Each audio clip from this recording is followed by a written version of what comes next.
रघुवीर तेवतिया। 150 जी।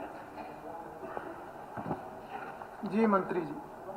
जी हाँ श्रीमान, खे और गए में जी नहीं श्रीमान।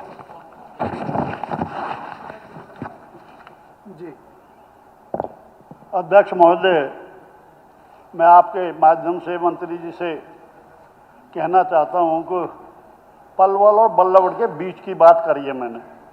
उस दिन भी मैं पलवल की बात कर रहा था, उस दिन भी बीच की बात कर रहा था। पलवल और बल्लभगढ़ के बीच में मेरा क्षेत्र पड़ता है 20 किलोमीटर। पलवल में भी 4 गांव मेरे नगर परिषद में आते हैं। पलवल से निकलते पहला गांव अगवानपुर पृथला हल्का में, इधर बल्लभगढ़ से निकलता केलगाम और खानावली पहला गांव हमारा है। लेकिन पलवल और बल्लभगढ़ के बीच में 5 स्टॉपेज हैं, 5 के 5 फ्लाईओवर हैं। तो जो बसें हैं ऊपर से निकल जाती हैं और आसपास के जो गांव, कम से कम 50 गांवों के लोग सफ़र कर रहे हैं, क्योंकि बस रुकती नहीं है। जिन्हें फरीदाबाद, दिल्ली, चंडीगढ़ या इधर मथुरा, आगरा जहाँ भी जाना होता है, वहाँ के लिए बस मिलती नहीं रोडवेज की, क्योंकि वो फ्लाईओवर के ऊपर से जाती हैं। और नीचे इधर उधर से गांव लगे हुए जो सड़कें हैं, एक एक जो बस स्टैंड है, जैसे पृथला है, पृथला के आसपास कम से कम 20 गांवों के लोग आते हैं।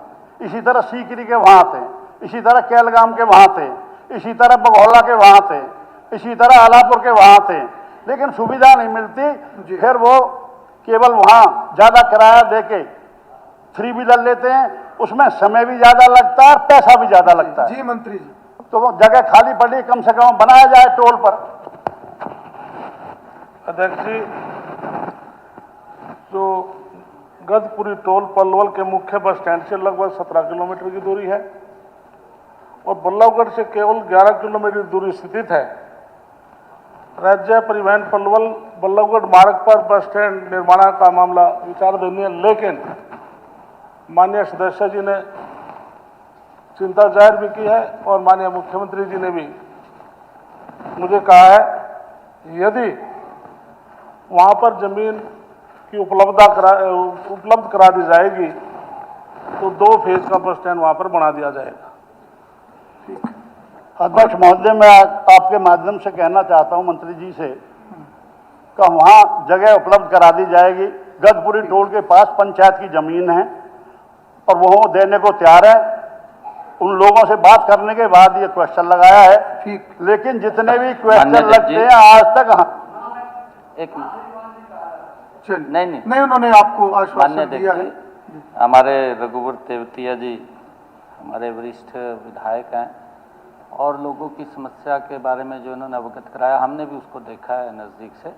हम जरूर वहाँ पर जो मंत्री जी ने कहा है कि 2 बेस का हम वहाँ एक बस स्टैंड बनाएंगे। बिल्कुल, बहुत। और एक बात मैं भी इसमें मंत्री जी कहना चाहूँगा, मैं उन्हीं की बात रखना चाहूँगा जो उन्होंने कहा सभी बसें ऊपर से जाती हैं, तो लोकल जिले की बसें जो हैं उनको तो नीचे से जाना चाहिए, वो फ्लाईओवर के ऊपर से तो जा ही नहीं सकती। तो उतनी व्यवस्था तो जरूर होनी चाहिए। जी अध्यक्ष जी, जैसे आपने कहा है, ट्रांसपोर्ट विभाग के अधिकारियों को निर्देश दिया जाएगा जहाँ पर बस स्टॉपेज है वहाँ पर ओवरब्रिज से न होकर के जो बस स्टॉपेज होंगे वहाँ इंस्पेक्टर ड्यूटी लगा दी जाएगी, बस स्टॉपेज से होकर बसें जाएंगी। हमारे साथ जुड़े रहने के लिए सब्सक्राइब करें देश रोजाना के YouTube चैनल को और नई वीडियो की नोटिफिकेशन पाने के लिए बेल आइकन जरूर दबाएं। अगर आप ये वीडियो Facebook या Instagram पर देख रहे हैं तो पेज को लाइक और फॉलो जरूर करें और ज्यादा से ज्यादा शेयर करें।